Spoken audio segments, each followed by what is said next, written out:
Hai, jumpa lagi. Assalamualaikum warahmatullahi wabarakatuh. Salam sejahtera bagi kita semua. Om Swastiastu. Hari ini saya mau reading ya. Oh maaf, bukan reading ya. Saya lebih ke coaching hari ini ya. Dimana tema kita untuk kalian Libra ya. Hubungan toksik bersama narsistik. Ini ada pertanyaan ya, jadi coaching ini kita Q&A. Saya mau menjawab pertanyaan dari subscriber yang mana terkoneksi dengan hubungan toksik ya, terutama dengan orang yang mempunyai kepribadian narsistik, personality disorder ya, NPD. Oke. Dan ada yang beberapa bertanya, Kak Ica kenapa nggak ada gambar? Ya memang karena situasi dan kondisi saya lagi tidak di meja readingan ya, sehingga mau tidak mau saya tetap terpanggil secara jiwa untuk memberikan pencerahan kepada kamu walaupun mungkin tidak di meja readingan, sehingga saya mengambil kesimpulan hari ini saya bukan reading tetapi saya coaching ya. Biasa coaching berbayar, ini saya kasih kamu gratis ya, setidaknya ini edukasi buat dirimu yang mana semoga kehidupan kamu ke depannya bisa jauh lebih baik. Oke. Tetapi sebelum kita mulai ya, jangan lupa di like, komen, subscribe channel Ica Tarot dan Ica Tarot WS Indo, supaya ke depan saya bisa lebih bersemangat untuk membacakan readingan-readingan di hari-hari berikutnya untuk kalian. Dan jangan percaya 100% tarot ini hanya sebuah games. Kalian tetap harus selalu berserah kepada Sang Pencipta ya. Dan walaupun ini hanya sebuah games, memang bukan games biasa, melainkan games menyerap energi, sehingga saya minta kepada kalian untuk bisa lebih bijaksana dalam menyikapi readingan yang akan saya bacakan nanti. Yang baiknya bisa diambil, buruknya diabaikan aja, dibuang aja. Ataupun bisa kamu pakai untuk mengintrospeksi diri kamu, ataupun bisa kamu pakai untuk mencari solusi dari permasalahan yang kamu hadapi. Dan kalaupun kalian ingin personal reading, coaching dan konsultasi, bisa menghubungi saya. Saya sudah sematkan link WA saya di deskripsi, bisa menghubungi saya dan itu berbayar.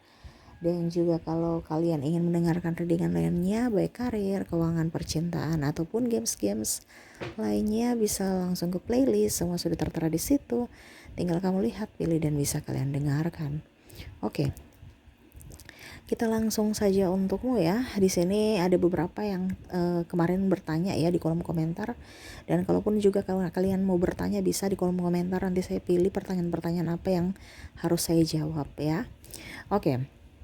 Di sini ada yang beberapa bertanya, Kak Ica bagaimana ya supaya keluar dari kehidupan toksik ya, apalagi kalau terkoneksi dengan seorang NPD atau narsistik ya, personality disorder ini NPD, bagaimana bisa keluar Kak?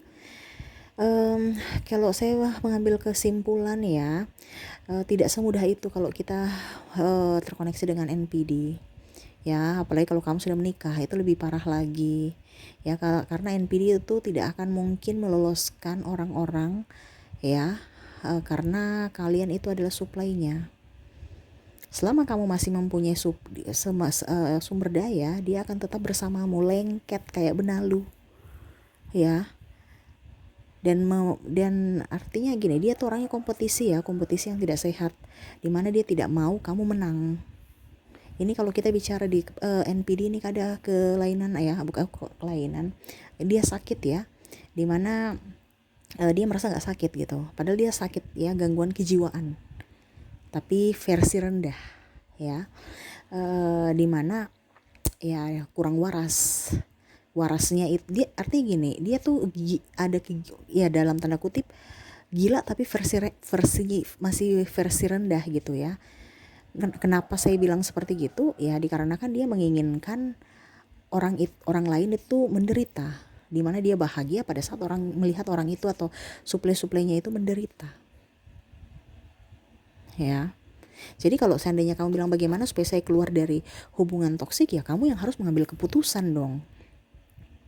Itu kan kembali lagi pada dirimu, kamu mau tetap begitu saja ataukah tidak. Tapi saya sudah berjuang Kak, saya sudah banyak kok berkorban, baik uang, tenaga, ya. Itu semua akan kembali. Kamu nggak usah khawatir. Yang penting kamu waras. Maaf ya, mungkin saya di sini bicaranya agak kasar ya. Bukan agak kasar, tegas mungkin atau ketus-ketus ya. Karena ya Mungkin panggilan jiwa saya untuk bisa tahu bahwa ini lo harus yang kamu lakukan, greget gitu. Ya, jadi bukan berarti saya marah, bukan berarti saya mau memojokkan kalian, no. Saya sayang kamu, ya. Saya mau yang terbaik untuk kamu. Sekarang kamu mau terbaik untuk diri kamu, tidak? Artinya saya peduli. Kamu sekarang peduli pada diri kamu, tidak? Ataukah kamu tetap di situ saja, tidak menyayangi dirimu sendiri? Jadi seperti gitu ya. Saya disclaimer lagi ya. Di sini saya tidak menyarankan kamu untuk berpisah ataupun apapun itu pribadi kamu. Di sini saya hanya mau menegaskan untuk dirimu bagaimana mendapatkan kebahagiaan sejati, ya, dimana mentalmu yang harus diperbaiki dulu, kesehatan jiwa dan mentalmu. Bukan urusan saya dengan kamu dan pasanganmu, no. Kamu mau bercerai, kamu mau menyatu, kamu mau apa itu terserah. Di sini saya mau menegaskan, saya hanya ke kamunya yang korban. Ya, saya mengarahkan. Tetapi keputusan kembali kepada dirimu lagi. Ya, saya berbicara sebatas jiwa, sebatas mental kamu.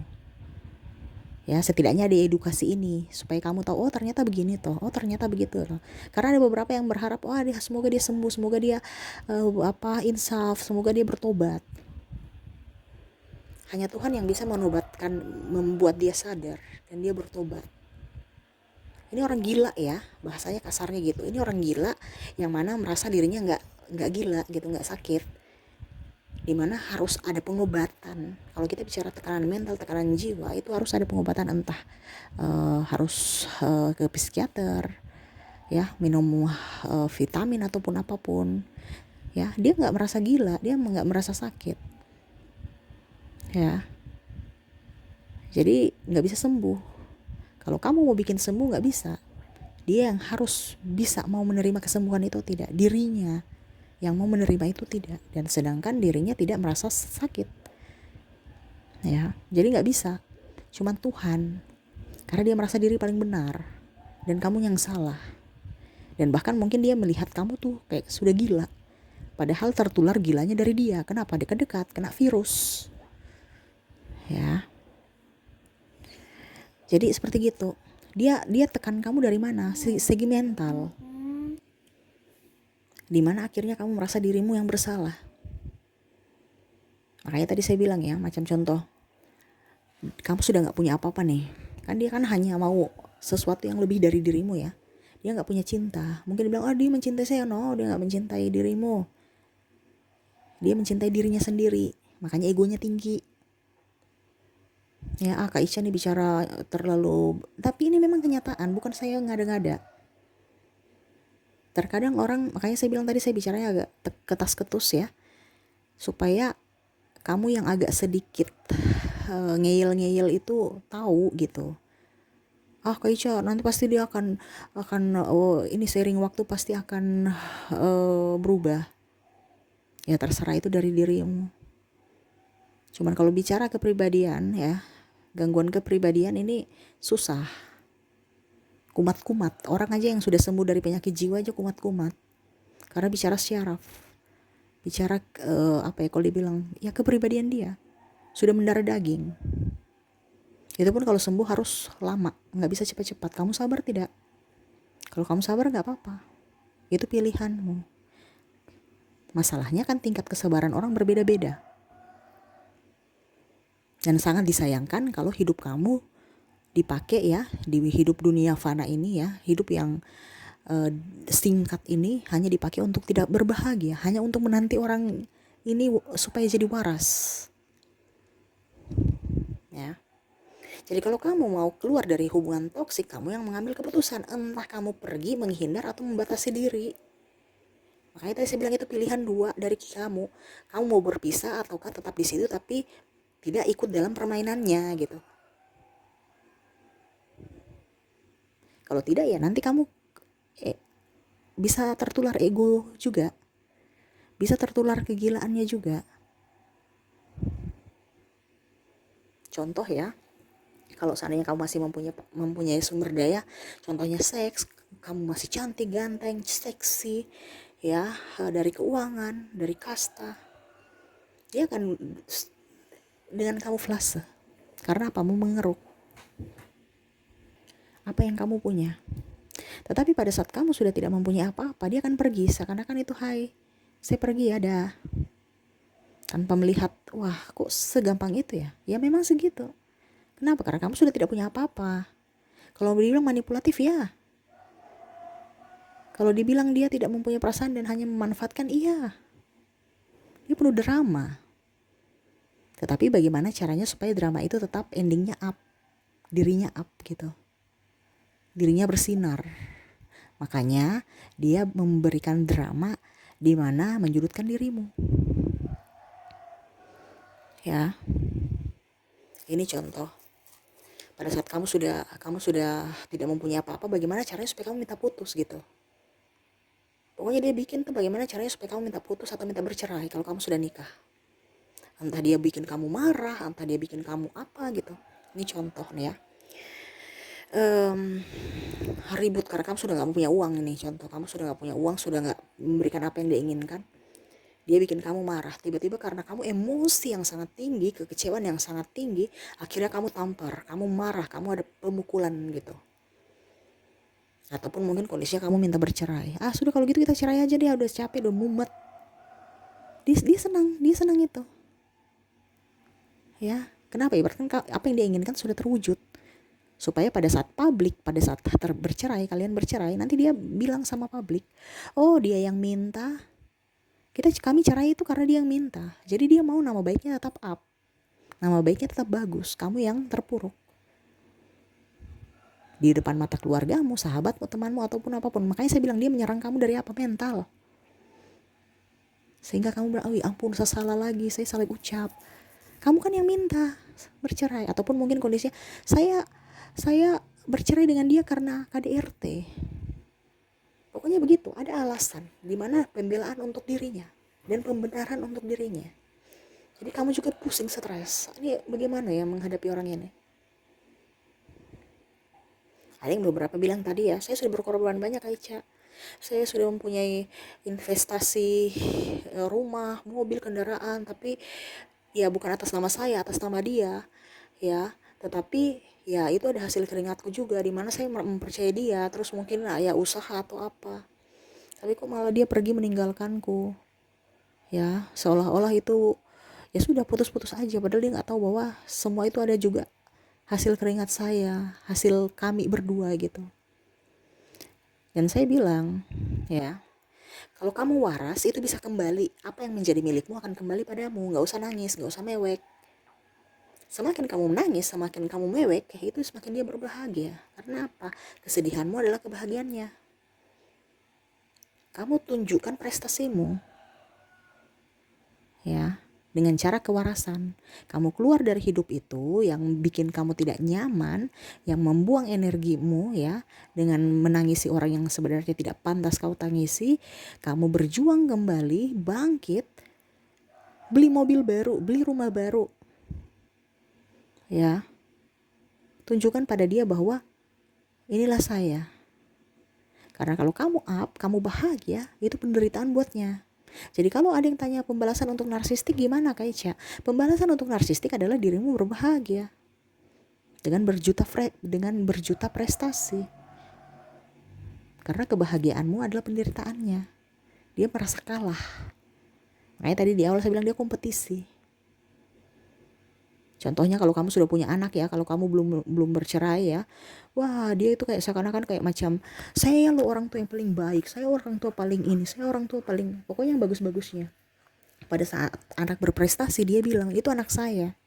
Tetapi kalau anak ada masalah nanti dia bilang itu, kalau kamu seandainya ibu ya, itu ibunya tuh ya terlalu memanjakannya sih, makanya begitu anaknya nakal. Nah contoh. Terus tiba-tiba, oh ya mungkin saya memanjakan ya sudah deh saya tegas. Akhirnya kamu pola asuhnya berubah lagi. Kamu mungkin tegas sama dia, sama anak kamu. Nanti dia pergi bilang ke orang-orang ya, itu anaknya itu ya minderan karena mamanya tuh selalu marah-marah dia di rumah. Pokoknya ada saja alasan-alasan ataupun kata-kata yang menyudutkan kamu. Kamu mau begini salah, begitu salah, bingung. Akhirnya kamu juga sedikit tidak waras Karena apa? Mentalmu tertekan. Seolah-olah itu kamu tidak ada apa-apanya buat dirinya. Apa yang kamu lakukan itu kayak tidak ada harganya, tidak, kayak kamu itu sampah aja. Padahal kamu yang membanting tulang mencari nafkah, dia santai. Ya. Disuruh mencari nafkah alasan ini itu, padahal memang pemalas. Ya. Hanya mau menerima saja, tidak mau berproses. Tapi pencitraannya tinggi, entah rajin berdoa, rajin pergi ibadah. Ya pokoknya dia tunjukkan yang paling bagus-bagus, padahal itu kamuflase, hanya manipulasi saja. Dan itu salah satu juga mungkin kamu bisa masuk jeratannya karena kamu merasa dia baik. Padahal itu semua palsu. Untuk pencitraan saja itu. Supaya kamu luluh dan orang-orang lain pun merasa seperti gitu. Wah, dia baik. Padahal masuk jebakan. Makanya orang-orang yang narsistik ya, kalau dengan orang-orang yang mungkin keluarga atau orang-orang terdekat ya, ataupun pasangan itu udah tahu karakternya. Makanya banyak orang yang gak cocok dengan dirinya. Kenapa? Karena bisa-bisa diri orang yang dekat itu menjadi sasaran dari narsistik ini, yang mana yang tadi saya bilang, dia bisa membuat orang itu kalau dibilang ya, menghancurkan orang itu yang dekat dengan dirinya. Apalagi kalau kamu jadi pasangannya. Jadi di sini kamu yang harus bisa mengambil tindakan untuk dirimu, untuk jiwamu, untuk mentalmu. Kamu harus berpikir secara waras. Jangan terlalu berempati kalau dengan narsistik. Kenapa? Karena dia tahu bahwa kamu lemah. Makanya kamu bisa dimanfaatkan. Ada yang bilang, Kak Ica bilang kita harus memaafkan, kita harus begini, kita harus begitu. Kalau kamu berhubungan dengan Tuhan, ya, lepaskan semua amarah-amarahmu, kekecewaan, sakit hati, supaya kamu bisa menerima surat Tuhan. Ini dalam hati, dalam tanda kutip, kita mau pergi, tujuannya ke siapa? Tujuannya ke Tuhan atau ke manusia? Tapi kalau kita berhubungan dengan manusia, hati dan pikiran kita harus seimbang. Kita beriman tapi berhikmat. Ya. Dalam artian gini, kita memaafkan dia tapi jangan dekat-dekat. Ibaratkan kamu tuh kan udah tahu di situ ada jurang. Oke, kalau begitu kemarin saya sudah masuk di jurang itu, saya mau jalan lagi, saya nggak boleh lewat jalan situ. Kenapa? Karena itu ada jurangnya. Ibaratkan kamu dulu tuh bodoh, nggak tahu apa-apa, sekarang kamu udah jadi pintar.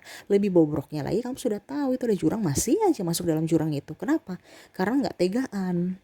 Berarti bagaimana dong? Ibaratkan kamu mengizinkan dirimu untuk disakiti dia lagi. Intinya kan gitu. Kenapa? Karena ketidaktegasanmu. Ya. Kalau kamu terlalu, Kak Ica biar sudah, saya begitu aja, saya tetap baik-baik saja sama dia, itu pilihanmu. Tapi ingat, jangan menuhankan manusia. Posisi kamu dengan yang kuasa, semesta, itu adalah hatimu, jiwamu. Tetapi kalau kamu berhubungan dengan manusia, antar manusia, ya, kamu manusia, dia manusia, ya, itu hati dan pikiran seimbang. Ya, jangan bertolak sebelah juga. Contoh ya, kalau kamu terlalu pakai logika, berarti ya kamu bisa-bisa sama seperti dia, narsistik juga. Tetapi kalau kamu terlalu empati, ya pakai hati, ya itu kamu dipermainkan, dimanipulasi, dan bahkan dirugikan, dikorbankan. Makanya apa yang berlebihan dan kekurangan itu tidak baik. Ya. Terus gimana dong kalau seandainya kami sudah punya anak? Ya kalau kamu sudah punya anak, kamu harus bisa tegas. Tapi karena perceraian tidak boleh terjadi, kayak di agama melarang. Iya. Saya kan tidak suruh kamu bercerai, itu pilihanmu. Bercerai itu dalam tanda kutip, kalau mediasi atau apapun sudah gak bisa, itu langkah terakhir untuk menyelamatkan dirimu dan anak. Ya, kalau kamu punya anak, kadang-kadang dibilang begini, karena dia juga kadang-kadang orang manipulasi ini ya, narsistik ini mengambil anak itu untuk sebagai tameng. Kalau kamu masih mempunyai sumber daya ya, contohnya, nak ayah rindu sekali, tapi karena sudah berpisah jadi ayah sudah gak bisa memelukmu, gak bisa menciummu, pokoknya begitu. Akhirnya anakmu bilang, bunda-bunda atau ibu. Kalau kamu ibu ya, seorang ibu, aku kangen ayah. Jadi kamu tuh kayak macam merasa bersalah lagi. Jadi dia tekan mental kamu, rasa bersalah. Ya, contohnya, ya ampun, gara-gara keegoisanku, akhirnya anakku menderita karena saya memisahkan dia dengan ayahnya. Kamu merasa bersalah lagi, padahal itu kamuflase dia supaya kamu balik masuk dalam jeratannya. Dan akhirnya pada saat kamu balik, anakmu juga terserang. Kenapa? Itu generasi berikutnya yang akan jadi toksik, jadi narsistik di masa depan. Kenapa? Karena pola asuh narsistik. Kenapa? Anak-anak kecil kan masih bertumbuh. Pada saat dia melihat bahwa, wah ayah saya semena-mena terhadap ibu saya, wah ayah saya pemalas, wah ayah saya egois. Dia merasa bahwa pemalas, egois, terus menyakiti orang itu hal-hal yang baik. Ya, ataupun kedua, mungkin kalau dia sering dimarahi dari orang tua narsistik untuk memenuhi semua apa yang narsistik inginkan, dia ada trauma, yang mana akhirnya dia bentuklah trauma itu ya ke orang lain. Jadi dia menyakiti karena apa? Dia tersakiti dulu di masa kecil, egonya tinggi. Ada dua, dia bisa terkena karena virus karena dia merasa itu baik, ataukah karena trauma sehingga dia melakukan hal itu kepada orang lain, menindas orang yang lemah. Nah itu hati-hati, kamu menyelamatkan anakmu ya geser-geser juga dia, jaga jarak. Kenapa kita ibaratkan kamu sakit flu ya, flu aja kamu pakai masker supaya anakmu tidak tertular. Ini narsistik loh, gangguan kepribadian, gangguan kejiwaan ya, mau kamu tularkan ke anakmu. Makanya tuh jangan terbawa makan ini ya, makan perasaan yang terlalu berlebih. Tapi dia baik Kak Ica. Iya memang dia baik, narsistik itu gak ada yang jahat, karena itu drama dia supaya dibilang baik, supaya dibilang apa ya, pokoknya yang baik-baiknya, rajin doa, rajin beribadah, rajin ini, dia begitu. Mukanya kalem, lembut, tata bahasanya halus, penuh sopan santun. Makanya kamu terjerat dari jebakannya. Dimana pada saat kamu datang, pada saat di awal kamu bersamanya, kamu merasa bahwa dirimu tuh adalah orang yang paling beruntung mendapatkan laki-laki atau perempuan seperti dia, yang ibaratkan ya gak ada cacat lah, pokoknya 100% sopan ya, bekerja keras, pokoknya bagus. Tetapi pada saat kamu sudah tahu karakter narsistik, pada saat sudah masuk dalam hidupnya, kan pasti kelihatan tuh kalau kita sudah bersama terus ya. Nah itu baru bisa kelihatan bahwa oh ternyata dia manipulasi saja, tipu aja, padahal dia mau menjerat saya. Apalagi kalau kamu punya duit, minta ini minta itu, alasan sana alasan sini, mau apa, mau dagang, padahal belum tentu dia dagang, dia pakai untuk happy sendiri. Dan bobroknya lagi, pada saat kamu sudah tidak mempunyai apa-apa, dia usir kamu seperti sampah tanpa melihat dari sisi kebaikanmu. Kok dramatis sekali Kaca? Ya memang seperti gitu, itu drama dia, dramatis untukmu, dimana dia memainkan drama yang sangat up untuk dirinya dan drama yang sangat menyedihkan untuk dirimu. Kenapa? Karena dia merasa kamu tuh begitu bodoh. Kenapa ya? Kamu orang hebat, orang baik, orang yang up, karena dia punya target bukan orang biasa ya. Narsistik gak mau punya target orang-orang biasa, orang-orang up. Makanya dia merasa lucu. Kenapa kamu bisa ditipu ya sama saya yang orang biasa ini, yang orang bodoh ini? Kenapa ya? Makanya ya dia merasa tertawa aja dalam hati. Dia bisa menjebakmu karena kamu tuh orang bodoh, bisa dikamuflase karena apa? Kesepian atau atas nama cinta. Makanya kalau kamu seandainya belum menikah ya, dan dia pergi dari dirimu, ya terima kasih sama semesta bahwa wah ternyata dia gak cocok, dia dijauhkan dari diriku. Tetapi kalau kamu sudah menikah saat ini, ya itu pilihan dari dirimu. Kamu mau bertahan tetapi memberi jarak ya, karena kalau kamu bertahan dan tidak memberi jarak, ya sama saja kamu masuk di jurang yang tadi gitu ya.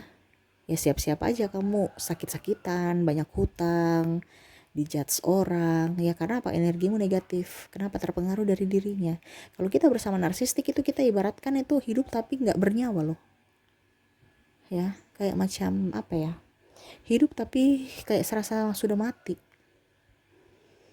Ya, apa-apa salah, apa-apa dimarah, apa-apa dimaki, apa-apa di macam-macam. Ya, kamu yang berjuang sendiri, dia santai-santai, ditegur marah. Ya, makanya saya bilang serasa mau mati, serasa kamu sudah mati, walaupun hidup, tinggal nafas aja. Kamu nggak bisa kemana-mana, kamu pergi ke sana dia marah. Ya,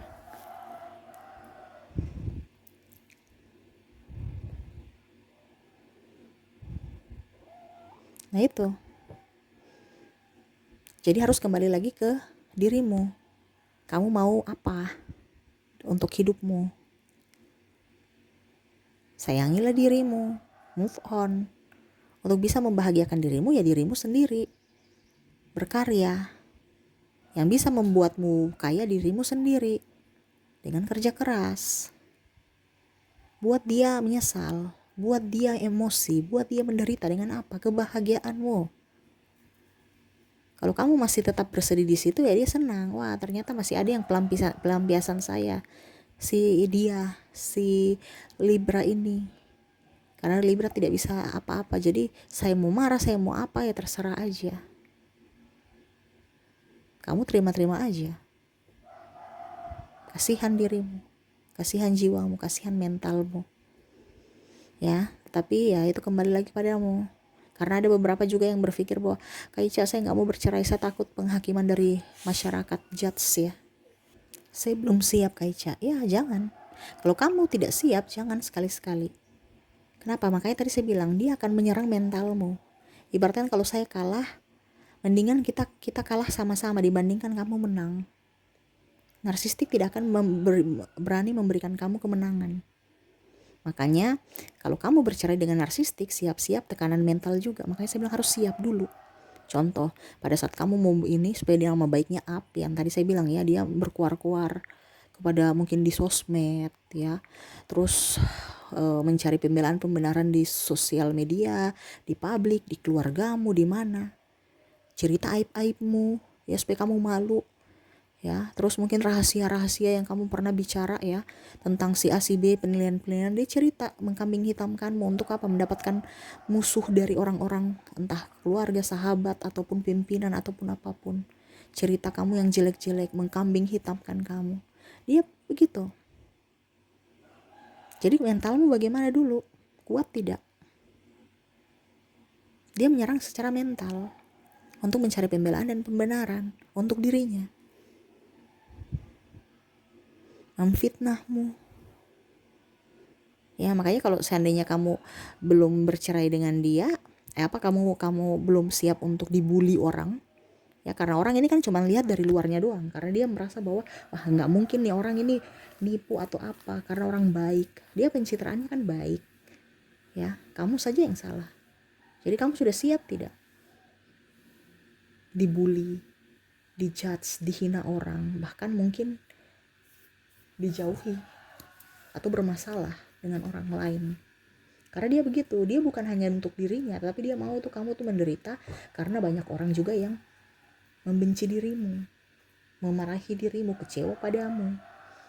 Pokoknya intinya bagaimana supaya kamu tuh terserang secara mental. Kalau belum siap, ya sudah, jaga jarak aja, tapi jangan dekat-dekat dia, supaya hidupnya tetap nyaman. Ataupun kalau masih bersama, ya gak usah ladeni dia. Karena kamu semakin ladeni, jawab ketus-ketus saja kan. Semakin ladeni, semakin menjadi-jadi dia. Kenapa? Karena masih mencari apa ya, kalau dibilang dia merasa bahwa dirinya masih objek dari dirimu. Masih apa ya kalau dibilang, dia kan haus pujian ya. Jadi kalau kamu masih menggubrisnya, berarti kamu serasa dia masih memegang kunci atas dirimu. Ya, tetapi memang kalau saya lihat di sini orang-orang narsistik kalau sudah tidak dia sudah tahu bahwa oh ternyata supply-nya ini sudah nggak bisa disetting, dia akan mencari jalan untuk bagaimana caranya supaya kamu bisa disetting lagi. Ataupun kalau seandainya yang tadi saya bilang kamu sudah tidak mempunyai supply, tidak mempunyai keuntungan, macam contoh kamu sudah carry, bangkrut atau apa, dia akan pergi. Dia akan pergi, tetapi dalam tanda kutip yaitu dia memancing kamu untuk bicara yang tadi, entah ke KDRT, entah kamu yang minta putus, minta cerai, supaya dia tetap up. Tapi dalam tanda kutip ya, padahal sebenarnya dia juga ingin pergi dari situ. Kenapa? Karena dia sudah punya suplai baru untuk diporotin. Nah itu ya, jadi semoga bisa terjawab ya, dimana narsistik itu nggak bisa sembuh karena ya dari dirinya yang mau sembuh dulu. Pergi ke terapi ya, ke klinik, berobat ya. Dirinya aja nggak merasa sakit, bagaimana dia mau sembuh? Itu pun sembuh, kalau sembuh ya semesta yang bikin sembuh dia dengan teguran-teguran ataupun apapun. Kamu nggak bisa membuat dia sembuh, karena bicara mental ini harus pribadi dia dengan dirinya sendiri, bukan orang lain. Orang lain hanya membantu ya, nggak bisa sembuh. Terus yang kedua, kamu akan tertekan secara emosi, mentalmu, bahkan kamu bisa ikut terjerumus dalam hal-hal negatif karena apa ya, kalau dibilang tertekan ya, entah menyalahkan diri sendiri atau menyalahkan ya orang lain. Kamu bisa menjadi narsistik juga ya, ataupun lebih parahnya menyalahkan diri sendiri, insecure, tidak ada rasa percaya diri, dan bahkan kamu itu saya rasa kayak macam bodoh aja, nggak punya apa-apa ya, karena bicara dia serang mental kan. Jadi serasa kamu itu ya udah pasrah aja gitu. Terus yang ketiga ya, dia nggak punya hati. Dia tidak akan pernah minta maaf ya. Dia nggak pernah merasa salah. Dia selalu benar. Egonya sangat tinggi ya, dan tidak mau dikritik.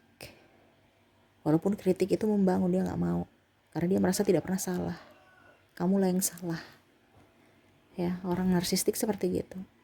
Dan terakhir, dia apa dibilangnya, akan bahagia kalau kamu sedih. Jadi kamu harus move on ya, supaya dia, pembalasan untuk narsistik adalah harus kamu punya prestasi yang sangat luar biasa. Tunjukkan pada dunia, tunjukkan pada orang-orang di sana, di luar sana, bahwa kamu, apa yang mereka pikirkan tentangmu, di mana narsistik mungkin sudah menjelek-jelekanmu ataupun apapun ya, kamu harus buktikan bahwa apa yang dia ucapkan itu salah, dengan cara kamu move on, dengan cara kepribadianmu, dengan cara ucapanmu, dengan cara tingkah lakumu ya. Karena narsistik itu tidak mau kalah ya, makanya tadi saya bilang mendingan kalah sama-sama dibandingkan kamu menang.